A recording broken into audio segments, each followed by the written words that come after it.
সুবিশাল একটি ইট ভাটা বা ইট কারখানাও বলতে পারেন। সুবিশাল মানে যত দূর চোখ যায় একেবারে দিগন্ত জোড়া কিন্তু বিশাল একটা ইট ভাটা রাজবাড়ির পাংশা উপজেলার সাজুরিয়া গ্রামে এটি অবস্থিত।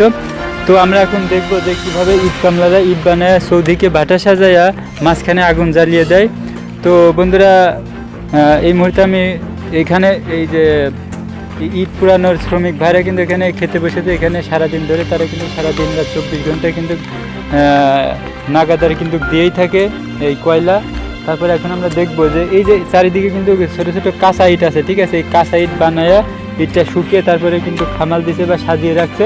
তারপর সেখান থেকে কিন্তু ভ্যানে করে এই ভাটার মধ্যে মূল ভাটার মধ্যে আনে, সেটা এখন আমরা দেখার চেষ্টা করছি। দেখুন, একদিক দিয়ে ইটটা কাঁচা ইটটা সাজায় আর একদিক থেকে পাকা ইটটা বের করে আর একদিক দিয়ে পুরায়, বলতে গেলে মাঝখানে পুরায় এবং এক প্রান্তে ওই যে ওই পাশে আছে কাঁচা ইট, ওখান থেকে কিন্তু শ্রমিক ভাইরা বের করতেছে, ইট বের করে নিয়ে যাচ্ছে, বাইরে রাখতেছে। তারপরে সেখান থেকে কিন্তু যারা ইট কিনতেছে তারা কিন্তু গাড়িতে করে নিয়ে যাচ্ছে। আর এই পাশে দেখুন, এই পাশে হচ্ছে এই কাঁচা ইট সাজাচ্ছে, ঠিক আছে। এই দিক দিয়ে কাঁচা ইট সাজাইতে যাইবে, এইভাবে আসবে আর ওই দিক দিয়ে পাকা ইট বেরোবে।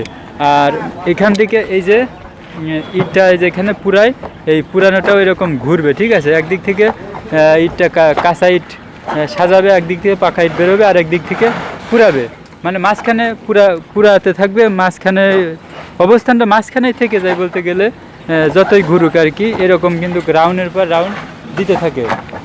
তো এটি হচ্ছে এই ভাটার জ্বালানি হিসাবে কয়লা ব্যবহার করা হয়ে থাকে।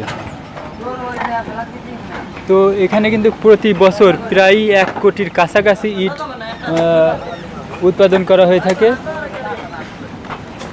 এই ইট কিন্তু ইটের চাহিদাটাও কিন্তু ব্যাপক। এই ভাটার দামটা এখন তো ইটের দাম অবশ্যই বেশি, এখন মনে হয় 9,500 টাকা করে বিক্রি হচ্ছে প্রতি হাজার।